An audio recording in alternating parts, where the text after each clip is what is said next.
Hello and welcome to everyone accompanying us in the newest episode of Pier-to-Pier Podcast, exploring the people who reside within the virtual worlds and the stories and knowledge they carry. Tonight with us, I have somebody I recently met here in VO chat, somebody that I feel has a lot to tell, but at the same time has been at the forefront of America. Somebody who at one point was essential to maintain the US economy. Somebody with a role that was really important and who still does that job till this very day. Ladies and gentlemen, I want to welcome tonight's guest, Juggin. Juggin, welcome to the pier. Thank you. Thanks for having me. Hello, everybody. So let's get this cracking because I don't want to say it. I want you to say it. I want you to give us a quick introduction of who you are and what you do. My name's Juggin. I play VR chat. Other than that, I'm a long haul truck driver. It's honestly, I love the job. For a long time, I worked various jobs, this and that. I got tired of, being in the office, being in the same place all the time. Honestly, I love being out on the open road. There's two things in life that I really love, and that's music and driving. And I was like, whoa, I could put those two things together and make a career out of it, basically. You're basically out there. God only knows where you're going to go. Nothing's the same every day, you know what I mean? So I like that aspect of it. You're kind of just out there being free.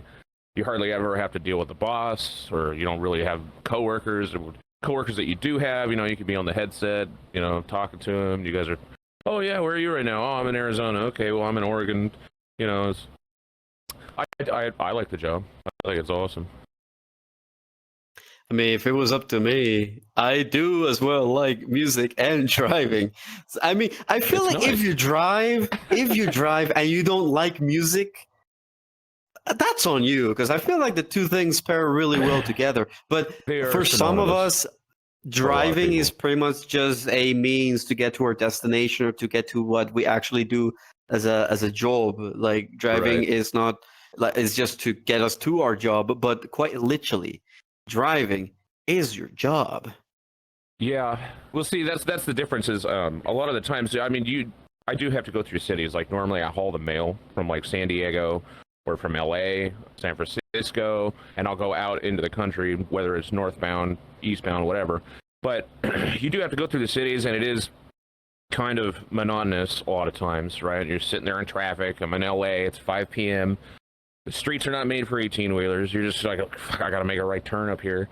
And no one's going to let you in. No one's going to let you out. You got to take up all the lanes of traffic. You got to swing it wide. People are trying to go around you. But most of the time, you're not in a city, right? Most of the time, you're just out there on the open road. Like, you're out there in the desert. Just long strips where it's just like, there's hardly anybody out there. You know what I mean? So, yeah, in the city, it's like, oh, yeah, I'm just going to work. I'm stuck in traffic.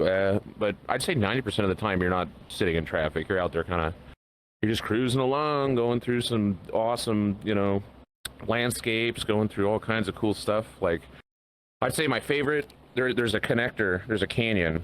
It's called the Virgin River Canyon, and it connects Arizona to Utah into St. George. And it's like the most beautiful sight ever. It's like a good 30-minute drive where you're just in these massive canyons in between this huge chasm.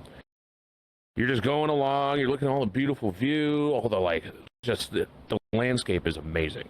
Like, I swear to God, I'd do this job for free just to see the land. It's awesome. Like, this is experiences that most people don't get to see, And the Midwest has its own what do you call? Sorry, my dog's in the way here. It has its whole own landscape type of thing. Where you go up to the eastern areas, it's totally different. Sometimes I'll stream it to my friends while I'm driving, and they're just stunned. They're like, whoa, dude, look at that landscape. I've never seen anything like that in my life. And I'm like, yep, that's my life. I do it all the time. But You sound like you really enjoy what you do. I mean, you're talking with a lot of excitement. Yeah. It's an awesome job, and I feel good about it because, it's a selfless job. You're out there helping bring stuff to people that they need. You're out there delivering the mail, you're delivering the beer. You're bringing stuff to people that need it. And, it's like, that's how it was in COVID times, too. Actually, it was the best in COVID times because there was so much less traffic. Everybody was confined in their homes. No one wanted to go outside. I'm out here jamming down the highway, making my money, way less traffic. Actually, it made my life so much easier. So you did mention that you were driving through COVID. So you've been trucking for a while because COVID was about 6 years ago, if I remember correctly. How long have you been trucking? Like about 8 years. Yeah. But 8 years trucking. About 8 years, something like that. Kind of lose track of time. The days kind of mold together when you work 80 hours a week. How many hours a week you said? Typically, it's about 80 hours a week. 80-hour work weeks. That's intense for some people. Yeah, but I mean, I can understand like 40 hours if you're doing construction and stuff. That's rough. That's hard work. For the most part, you're just kind of out there driving. You're doing your thing. I mean, it takes a lot of focus. I mean, you know how it is when you got to focus for long amounts of time. You get tired. You're just like, it does tax you a bit. But you got to do what you got to do to make the deliveries. My dog is chewing on something. No, Bubba, where did you get this? Sorry, but what were we talking about? We're talking about the crazy work schedule, 80 hours a week. I think there are people who think 45 hour work weeks is it's like some people's like average, but 80 that actually reinforces the dependency that big countries have on truckers if they have to work that many hours in order to fill quota. And I mean I see trucking from the outside in. I don't live in the US. I'm Dominican, and I've been to the US multiple times, and I do understand that there's a lot of trucking culture and there's a lot of things that are built around the lifestyle that is trucking. There are long stretches of roads. We do have the interstates. We have a big you have a big highway interface and system put in place in order to facilitate transportation over long stretches of road, as well as truck stops and maintenance places and weighing stations. There's like a whole system put in place for trucking, which is crazy, in my opinion. How, for example, somebody like you ends up like wanting to do trucking? I mean, aside from the fact about driving and music, I feel, was there like an outside factor that maybe drew you into the job? I mean, I'll be completely honest with you, dude. Like, I basically, I've had a weird life. Like, once I was 18 to like 23, I was homeless. I lived under a freeway pass. I was just basically, I was like a different time back then. I was like this punk rocker kind of guy. I'd be going to shows, and I'd just be squatting in places, and I'd be that guy that would be asking you for change, and I'd go buy burritos or 40 ounces with it. But eventually I got my shit together. I got a regular job. I worked for the state of California for a good 10 years. That was okay, but it was a little monotonous. But eventually, once I got into my 30s, because I basically spent my whole 20s and 20 through 30 just basically smoking weed, getting drunk, playing video games, just basically horsing around, not doing anything serious. And once I hit 30, I was like, fuck, what am I going to do? Because, sorry, my dog is licking my hand right now. Come on, dude. Go do something else. I was like, well, what am I going to do? Because I don't have that much money saved up, and I'm not willing to take a loan out. Like, I'm not cool with the idea of owing people money. It makes me, I don't like it. All the vehicles I've ever owned, I paid for in cash. Never taken a loan out. I mean, I have good credit and everything, so I was like, well, I'm not willing to go take a loan out to go to school and all that stuff, because for a while, like, I paid, I did IT work for a long time, maybe 5 years, building computers, fixing things, laptops, phones, stuff like that. But that got old, and it wasn't really paying that well, and there's a lot of competition, and I was like, well, what can I do? And like I said, I was like, okay, well, I like music, I like driving, and I had a couple buddies that were into it, and they're like, dude, you can, if you put your nose to the grindstone, the schooling's like $5,000. That's not that much up front, you know what I mean? Compared to like if you're gonna go to college, that's like hundreds of thousands of dollars. You're gonna end up in debt. And even then, I was just like, by the time you pay that debt off, AI is gonna replace half these friggin' jobs anyways. And not to say that they're not gonna replace us. There are already self-driving trucks, but there's a lot of things, the technology is limited. But I was like, well, I could sink $5,000 into it, and basically you can make $5,000 easily in 1 month. You can make it back real quick. So I was like, oh, not a lot of investment, and you can get it done quick. Like, I went to the school every single day, and then I would go to work. I was delivering pizzas at the time.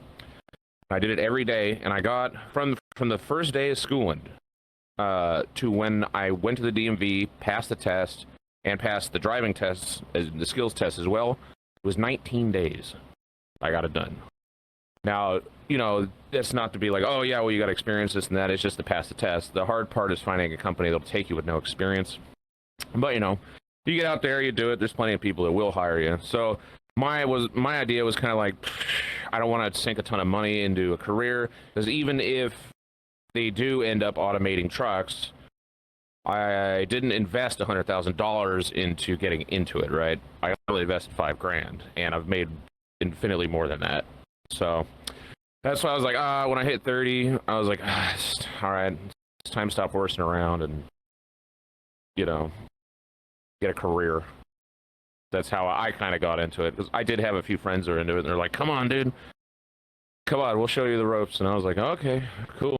And dude, I was making hand over fist as far as what I was earning at some of the other jobs, and it's been great. Like I said, I would do it for free. I can't even believe they pay me to do it sometimes.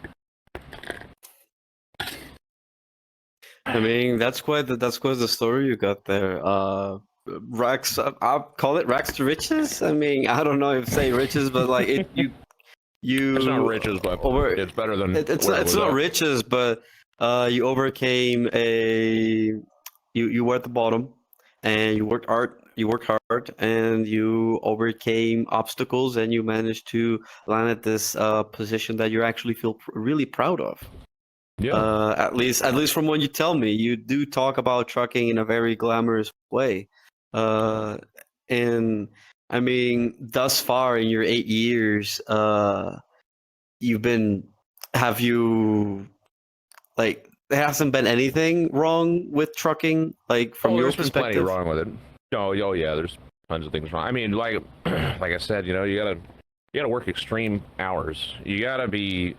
It's not for everybody. That's for sure. Like, you have to pull extreme hours. Like sometimes some of the companies you work for, they make you do illegal shit. And I mean, I guess you should say no, but what are you gonna do? The load's gonna be late. Sometimes rules got to be bent. Not to mention, there's a lot of maintenance that goes into things. Things can go wrong. You blow tires. You break down. Like, for instance, I was driving. I was on my way to Phoenix, maybe about 6 months ago, and it was hot as hell. It was 115 degrees outside. Right, my dog is all up in my business. There we go. It's 115 degrees outside, and my truck breaks down, and there is no getting it back on. Insolvent. And I'm just on the side of the road. I'm calling my boss. I'm like, dude, this truck broke down. I can't turn it on. There's no air conditioning. It's 115 degrees outside. I'm over here looking at my dog. And my dog's just looking at me like, dude, we got to get the hell out of here, dude. And after about a half hour, I was like, you know what? I just had to call an Uber to come get us, and we just went to a hotel, but stuff like that happens, And you left the truck right there? I had to leave it on the side of the road. There was nothing I could do, because I could have dealt with it for maybe another hour, but I was just looking at my dog, and I was like, dude, the dog can't handle it. If I'm this hot, I can only imagine how hot he is. He's got fur, Wait, so when you do your trucking, you travel with your dog? Yeah, he goes everywhere I go. And funny enough, somebody abandoned this dog at a truck stop. I was sitting there eating lunch, taking my lunch break at a truck stop, and I see this truck pull into the fuel island. Passenger door opens up, dog jumps out, and then the guy just drives off. And the dog was chasing the truck and everything. I was like, well, that's kind of interesting. Huh. No, like, but did he turn around? Did he, like, what happened there? Man, the guy took off, and so the dog came back in the truck stop. I'm watching this dog kind of roam around for like a half hour. So I was like, oh, what the hell? I looked at my co-driver. I was like, did you see that? And he's like, yeah. And I was like, let me go see what's up with this dog. Hold on. So I got out, and, I gave him a Twinkie. He came right over. I know you're not really supposed to feed dogs Twinkies, but that was the only thing I had on hand. I was like, well. But he comes over, and then he follows me all the way back across the truck stop. No leash, no nothing. And I open the door to my truck. He just jumps right in. He was already trained how to get into the truck. And he's super friendly. He's like the most friendliest dog in the world. Not aggressive. He never barks. And he's a good-sized dog. He's like 70 pounds. Dude, he's got 2 different color eyes. He's a beautiful dog. That's a big dog. That's a big dog, 70 pounds. Damn. Yeah, I mean, they get bigger than that, but he was already kind of truck trained, and I was just like, I don't know what this dog did to get kicked out of that truck, but he's been an awesome dog, and he had no collar, no tags, he wasn't chipped, nothing, because I took him to the vet, and I was like, does somebody own this dog? Is it stolen? What the heck is going on? They're like, no, it's not registered at all.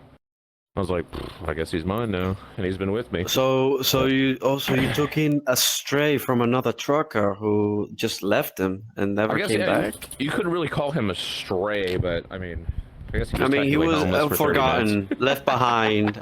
What would you call a dog who just left on the side of the road by their owner? Abandoned. Yeah, like you took this abandoned dog. But don't truckers have like radios they could usually use to talk with other truckers out there? Like that was kind of a thing of the past.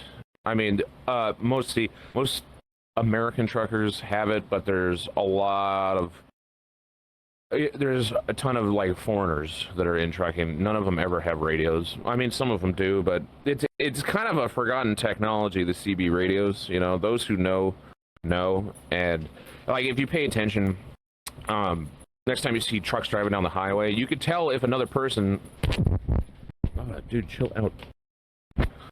Sorry, dog's going crazy. You can tell who has a radio because they have an antenna. If you look, most trucks don't have antennas anymore. Most of them don't talk on the CB, but all the old school truckers do. That was a huge thing in the past, and there's still a lot of people that do have it, but I'd say maybe like 30% of truckers have CB radios at this point. A lot of people don't use it. A lot of people don't even speak English, so they're not on the radio. They're not listening. A lot of foreigners have gotten into trucking.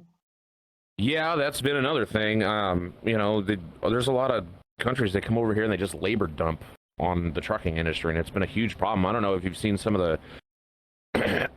There's been quite a few fatal crashes recently. There was one in Texas. There was a couple in Texas. There was one in Florida.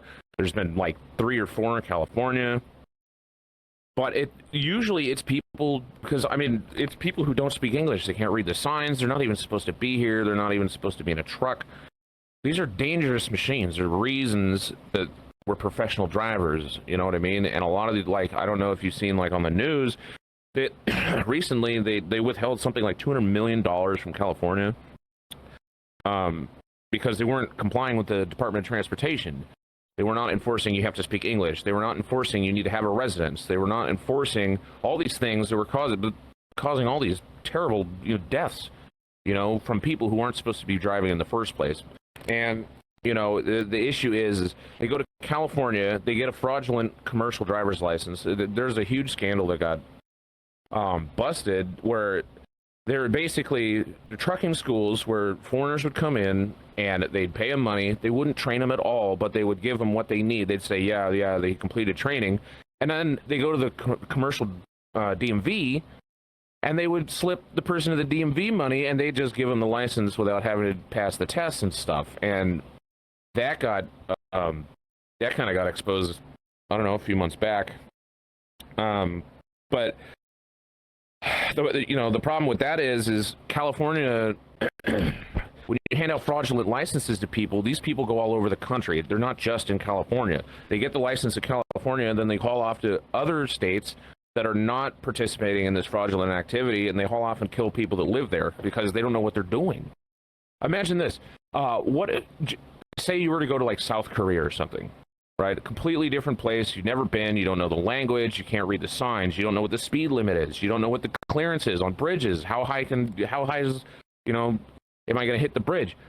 I would be nervous just driving a regular vehicle in a place I don't understand. Nonetheless, driving one of these 73-foot trucks that are 80,000 pounds. In a heartbeat, whenever you operate machinery, it could be a truck, it could be a car, it could be a forklift, it could even just be reading a safety manual. You need to understand what you're going to be dealing with. If you know you're going to be out there driving on public roads, especially driving something that is not as light as a regular car, heavier, truck, doesn't brake like a car, needs more. You need to brake earlier. You need to be more careful with other people you're driving.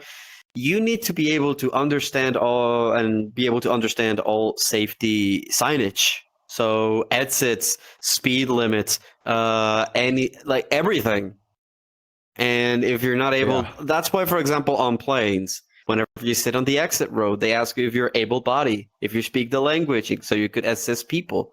Because if you don't speak the language, how would you be able to assist in an emergency? How would you be able to do the role that is assigned to you, especially truck driving? You can't read the sign. You don't know the exits. You don't know how to read miles per hour or speed limit. It's foreign.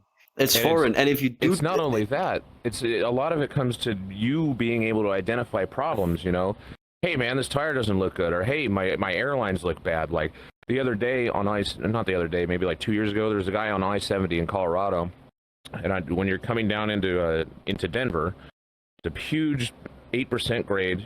This guy, he wasn't using his brakes right. He wasn't using his he wasn't using gears. He wasn't shifting down.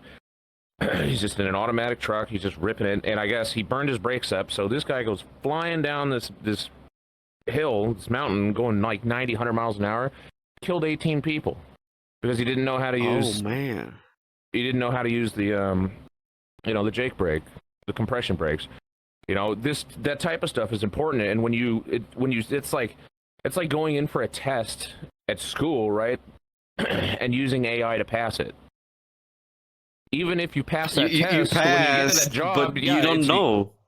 You don't know what you passed, right? But exactly, and that's the thing. This is not an industry where you could cheat like that, because if you're not going to do it for your own safety, you got to do it for the safety of the people around you. Because you could fuck up so many lives, like ruin people's lives, and kill family members, their parents. It's dangerous. Like, think about that. Next time you're driving, if you see an 18-wheeler behind you, imagine that guy doesn't know what he's doing and he doesn't use his brakes right, and the brakes catch on fire. There goes your life. There's a reason they're professional drivers, and it's stupid that they sit there and they're handing out fraudulent commercial driver's licenses. To be fair, the new administration has been kind of stomping it out a lot, which I'm grateful for, because when they come out, not only that, when they come over here and they labor dump people on us like that makes all the legitimate people's wages go down. Because you're out here doing this for 80 cents a mile, whatever, but this guy who just got in the country from Somalia, he's not even working here legitimately. They're going to pay him 35 cents a mile to do it. So when you're looking at the load board, it's kind of like eBay, but who will do it for the cheapest, right?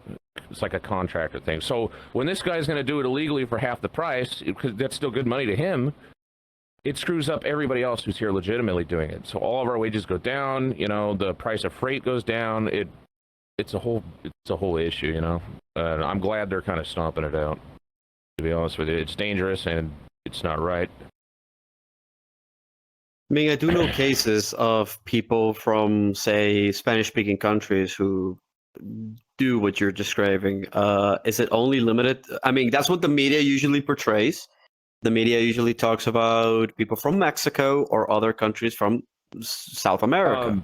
No, I mean, to be fair, I'd say a good 30% of truck drivers in America are from India. There's a lot of people who are like Sikhs, and if you can read, write, and speak the language and understand, sure, fine, yeah, come over here and do it. It's a land of opportunity, they say, right? So, but the problem, the issue is, yeah, a lot of these guys, they'll bring loads from Mexico, through the border, and they're supposed to come back, but then they don't end up coming back. They end up staying up here for God only knows how long, picking up loads. Overstaying visas. Yeah, but see, most of the time they don't even have visas. They just come in, they're supposed to deliver the load, they're supposed to go back down to Mexico. But they don't go back down to Mexico, So what you're saying is people are using fraudulent delivery papers in order to go in there. They'll come in with a legitimate load, but they're supposed to go back down south and leave after that load is done. But instead of going back down south, they just stay up here and pick up more loads and just keep it going, right? Because they're already in the country. They're like, oh, the hard part's done. The people who are doing the shipping and, giving the loads out, they're not checking that type of thing.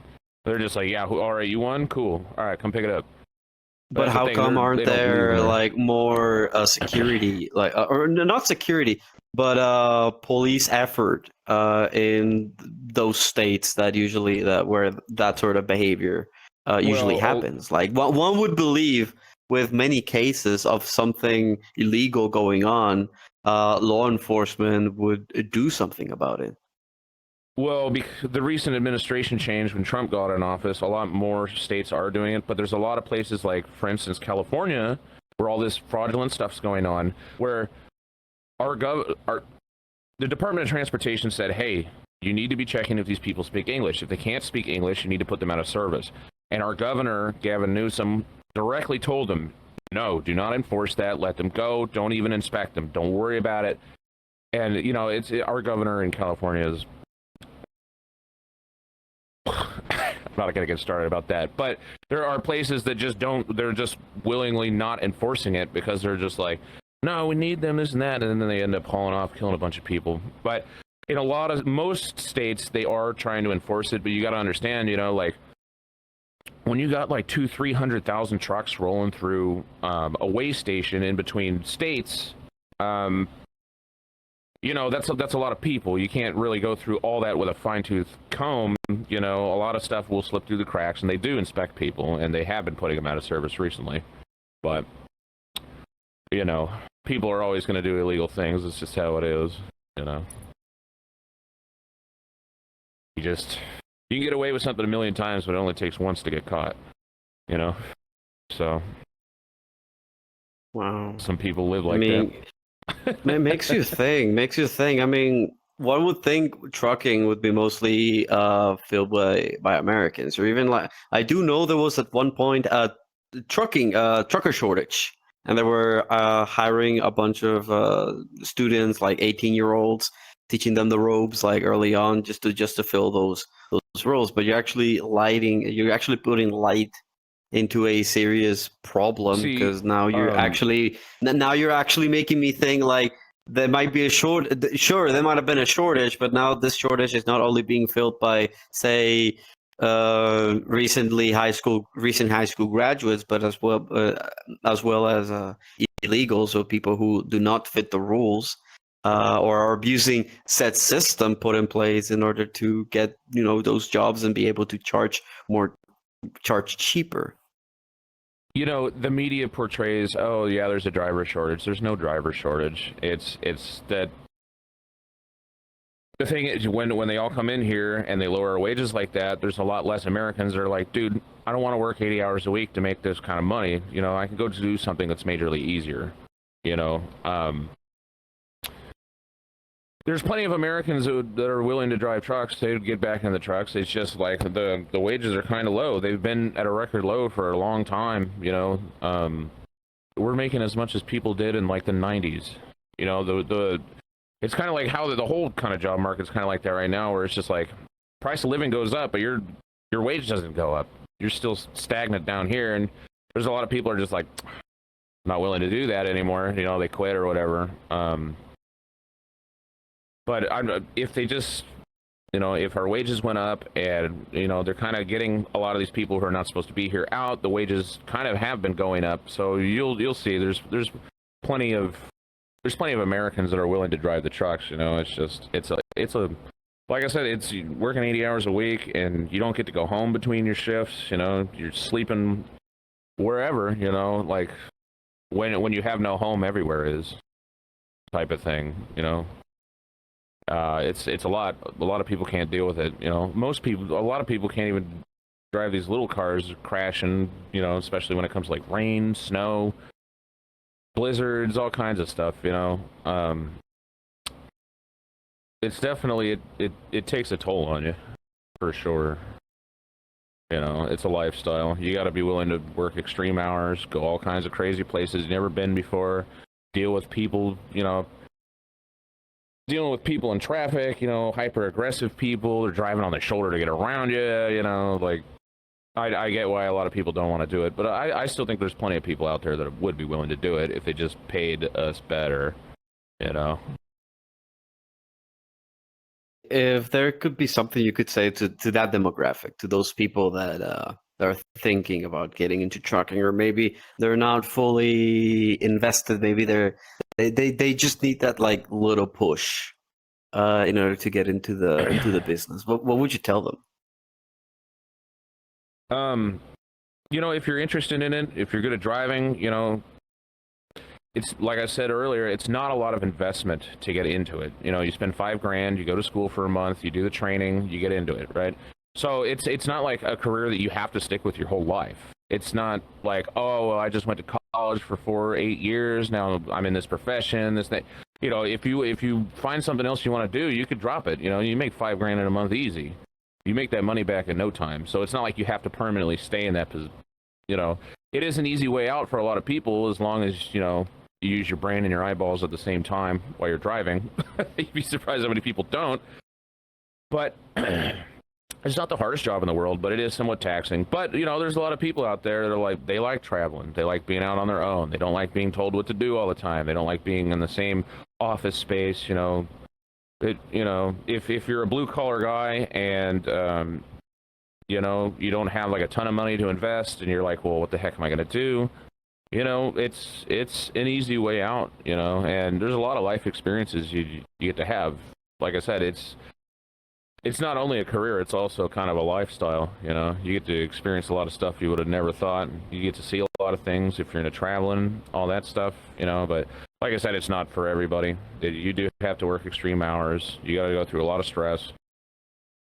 But if you are the type of person who likes that stuff, then hey man, it's good money, and like I said, there's not a lot of, you don't have to invest a ton to get into it, and if you ever want to hop out of it, you could always hop right back out of it.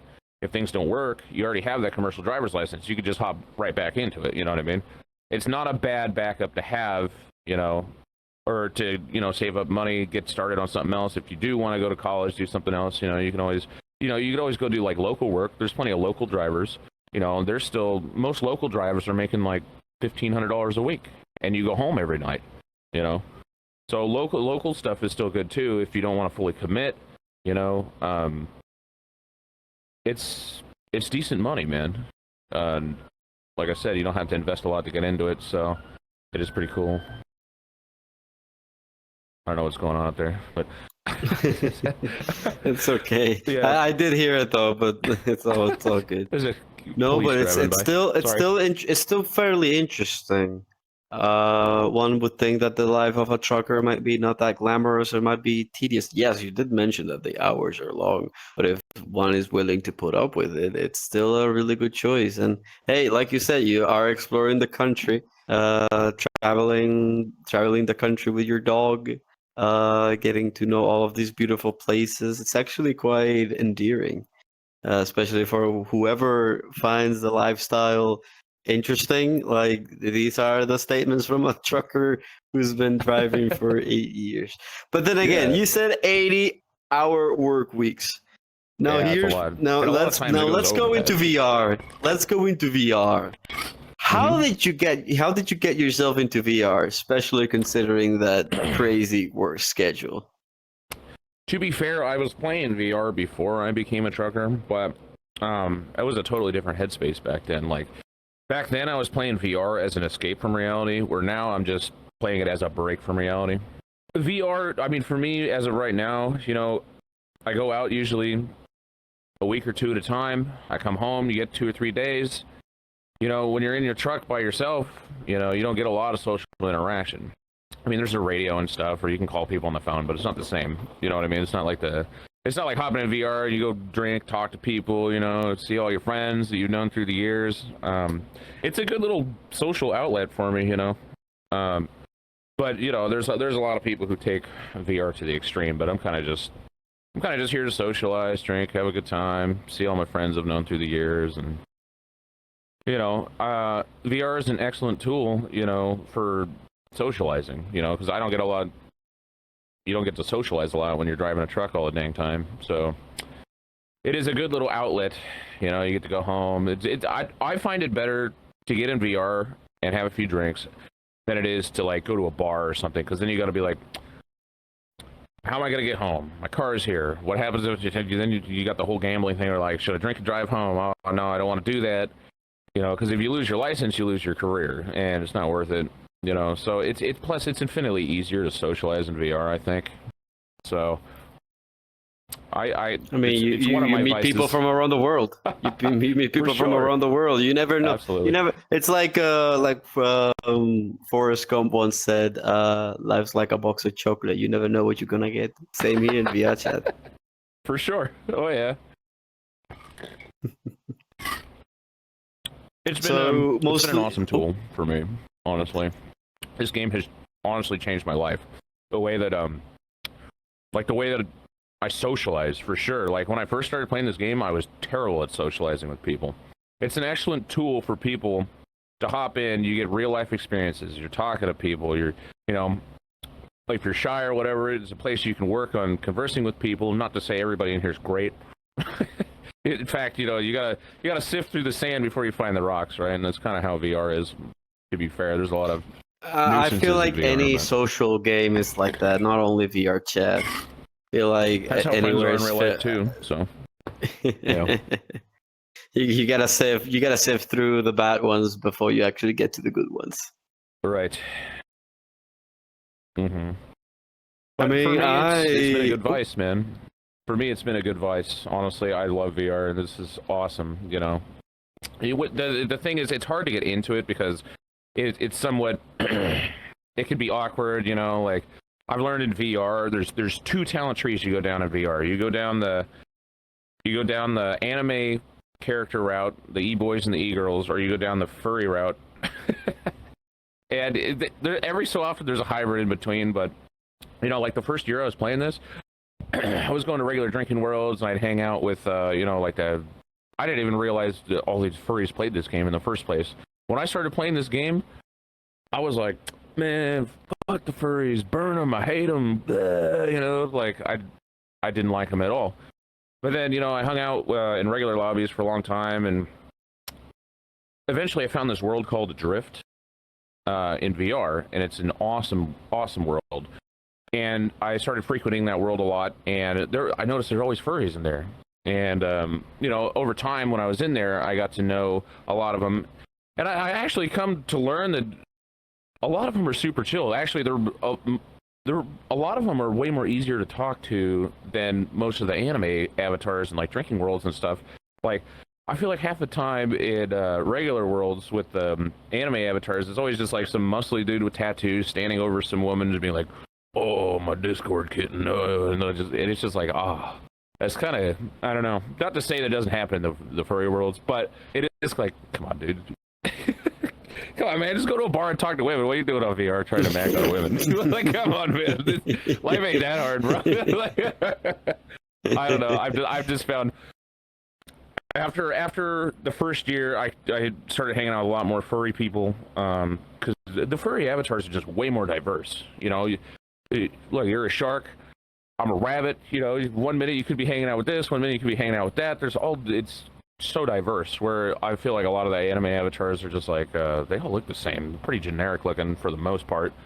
And they're different in ways, but where I was going before I digressed was, I found people in furry avatars are a lot more easier to talk to. You could strike up conversations way easier with them, where in the other worlds, like, everything felt so superficial. It's just like most of the places be like a pissing contest to see, oh yeah, I'm the coolest, I'm the best, blah blah blah. Where I found comfort in the furry worlds with the furry community, because it's just infinitely easier to talk to people, at least for me.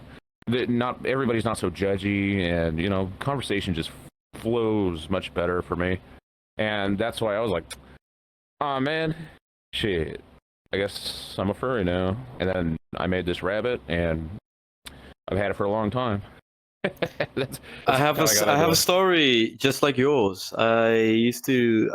Before this, I used to just be a friend of mine, the same guy that did this, but back then was just starting into making via chat avatars. He made me one chibi little guy, chibi little merman avatar. It was very simple, and I just used it in VRC. And I, just like you, I actually found it more comfortable to just go into the furry worlds than anywhere else, because they usually tended to be the more conversationalist, the nicest people. It's actually how I met our mutual friend Meryl. Actually, was in a furry world. I met him with that tiny chibi avatar, and. Oh, yeah. And it was easier to get into those worlds and start chatting with people than anywhere else, because anywhere else would just be cringe, or it would be weird, or e-boys and e-girls, those just like you mentioned. To be fair, I did meet a lot of cool people that were in the regular lobbies, friends that I've had through the years, but I have much higher success rate in the furry lobbies, so I don't know. I think it's been easier for me, but that's how I got converted. You got converted. I got converted. And this game is next thing I know, I'm a freaking shark. I'm a freaking shark in the internet. So your story is not isolated. It happens a lot, because unfortunately, those are the kinds of people that are actually in here to have a good to chat, to have a good time, to interact, to expand their horizons, not just to treat this as a game or as in real life. You could be anything in VR. You don't gotta be. I'm already a human. I don't need to be a human in VR. Why not be a rabbit? Cool. If you got the headset on, and you're doing something boring. It's like, come on. And that's totally fine. That's great. But that's super. That's the cool thing about VR platforms. You're not restricted to what is physically possible. You can be whatever your heart desires. For good and for bad. But let's just focus on the good. Let's focus on the good. Yeah, but you get that with any game, really. It is what it is. But you know what has changed it a lot is once they got this age verification thing. At first, I didn't like it. Most people don't like it. You're like, oh, you gotta send in your ID and this and that. God only knows what they're gonna do with it. But I gotta say, the differences in the lobbies are immense. Like, I won't go into worlds anymore that aren't age verified, because you get all the quest kids running around. I don't want to be around anybody that's under 18. Because. I'm over here. I'm 35 years old, and I already don't get half of the references. I'm old. They have a whole language of their own half the time. Like, I've worked with people before, and they'll say stuff to me like, I'm just like, dude, why don't you just use normal words like an adult, and maybe I'll understand what you're saying to me right now. So I was like, I don't like to hang around younger people, because they're always like, oh, they're doing this 6-7, or like they're treating this more like a game. Brain rot. They're treating it more like a game, more than a social app. Like probably most of the mature people are. Well, a lot of them are just here to basically cause havoc, and it's the age verification system is nice, because I'd say it weeds out like 90% of those people. Because originally I was just joining worlds, and it would be normal. I'd have to block like 30-40 people a night that are just being obnoxious. They got some big avatar they're standing on. You'd be like, oh, like that type of thing. Where people get in to be obnoxious. I get it. It's funny to them, whatever. And to be fair, like when I started playing this game, I think I did the same thing. Because what else are you gonna do? You don't. You're like, what the heck is this? VR chat. Oh, dude, I could be this. I can go stand on. Look at all these weirdos. But like I said, the age verification system has been huge, because it weeds out like a ton of the people are just basically there to, cause mischief and basically troll you. So it's been good, because then everybody else in the age verified instances are, they're there to converse just like you are. It gets rid of cuts a lot of that out. Every so often I'll go to I'll have a friend in one, and it's just chaos. I'm just like, oh, dude, I don't want to be here, man. Gross. Why did you choose to be a rabbit in the virtual space? What's the story behind them? I don't know, dude. You know what? I like the rabbit ears. I think they're awesome, dude. You know, they're like billboards you could paint on. You know what I mean? And I mean, I they think do look like they do look like something out of a painting. yeah, you know, I don't know. It just kind of where I fell in. You know, I was not one for like the scaly avatars, this and that. And I mean, you know, a lot of the avatars in here are a lot of them are mostly feminine. You know what I mean? And it's like I didn't want a feminine avatar. You know, but this just happened to be the first model I saw, and I was like, oh, dude, that looks pretty good. You know, bought it, put in a bunch of work on it. And I've had it, like, this is an old SDK 2.0 avatar. I've had it for a long time. And people are like, why don't you upgrade that thing? And I'm like, nah, I don't want to upgrade it. But I get compliments left and right.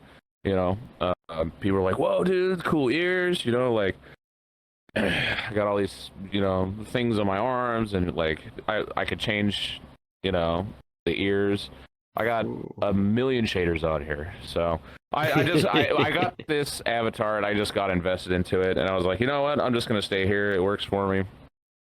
There's no specific reason for the rabbit, I suppose, but I don't know. It's just kind of where the puzzle pieces fell. The buns are good. So, is there like, for example, your real life self? Is there something, or your online identity? Do you tend to be different from how you are in real life into with how you are in here?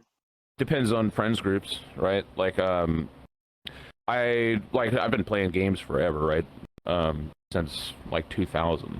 So I have a lot of friends, and like the whole furry thing happened, I don't know, maybe like 5 years ago, but none of them know what exactly I get on VR chat, dude.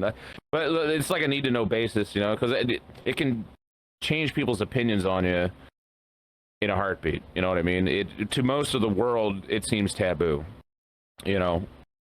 So no, with my normal friends, my family, and everything, none of them have any idea really, you know. But they don't really need to know that. But you know that I have a bunch of friends groups that I've met on here, so yeah, I'm the same way with them. You know, if you go to cons, you meet up with people, but you know, like as far as like coworkers and stuff goes, there's really no reason to bring any of that stuff up. You know, it's so your coworkers don't know you're a rabbit on the internet. No, if they saw that, they'd be like, huh? What does he do? Oh, they'd take one look at me and they'd be like, "There's no way." I mean, my coworkers don't know I'm a shark. I mean, I work on television. I don't need them to know. I'll be bullied to hell. Well, I don't exactly look like the type, you know. So I guarantee you, if you were to go tell people, they'd be like, "Him? There's no way, dude." Nah, dude, I look like a rocker. I look like a rocker, like goatee, long hair. Like they just look at me and be like, "Which band are you on?" That's like the only thing they suspect, and I play the drums, so it's like I actually do fit the archetype. But aside from that, they look at me like, I remember where I worked at, there was a lot of talks about Therians, and one of them asked me if I was a Therian. I'm like, no. And it's not because I looked like somebody who might be. It's just that everybody got targeted, unfortunately. Oh yeah. But hey, unfortunately, we are in our last minutes of the podcast. I'd like you to do some closing words to our audience, to whoever might be watching. If there's anything you would like to tell them, especially to those people that might be wanting to get into VR or into virtual worlds, or even in your own line of work, if you could tell something to them, what would you tell them? You know, if you're thinking about getting into this, just know it's probably going to be the most expensive free game that you're ever going to own. You know, you got to get trackers, you got to get the headset, my dog, all my business. You know, but honestly, like, you know, if you're into socializing, you want to talk to people, you want to meet people, you know, you want to come in, have a few drinks, it's honestly awesome. You meet all kinds of people, you hear all kinds of stories from all walks of life. It's a good little outlet socially, you know, if you need to work, like I said, you need to work on your social skills, or, you know, you just want to hop in and drink with some friends, you know, you could do that. It's a whole it's like you're there, but you're not there, Or like if you have friends that move away, you're like, hey man, you can hop on VR chat. It's kind of like you're hanging out. In a way, you do forget that, that you're not there. It's easy to become totally immersed in this game. And like I said, you got to find the right people to hang out with. There are going to be a lot of people that you're going to be like, oh god. But find friends, make conversations. Some people use it as a vice for drinking or whatever, but I think honestly it's awesome, and it's changed my life for the positive for the most part, so like I said, keep in mind it's also going to probably be the most expensive free game you'll ever play if you do end up getting into it, but some people go head over heels for it. So here I am 5,000 hours into this game, and I love it, man. Honestly, I don't think I'll probably ever put this down. It's been good. It changed my life for the better, for sure. So if you're thinking about it, give it a try, and just keep what I said in mind. You gotta find the right people. It's sometimes it can be hard, but surf around, talk to people, see what you do. You can get it on PC. You don't even have to be in VR. You can still go talk to people. There's still plenty of people that do that. So I mean, if you're interested, try it out. I think it rocks. Those were some really good words of advice. I'd like to thank Juggin again for accompanying us tonight in our latest episode here of Pier-to-Pier Podcast. Thank you to everyone for accompanying us, where we explored the people who reside within these virtual worlds and the stories and knowledge that they carry. Thank you, and may you have a wonderful rest of your day.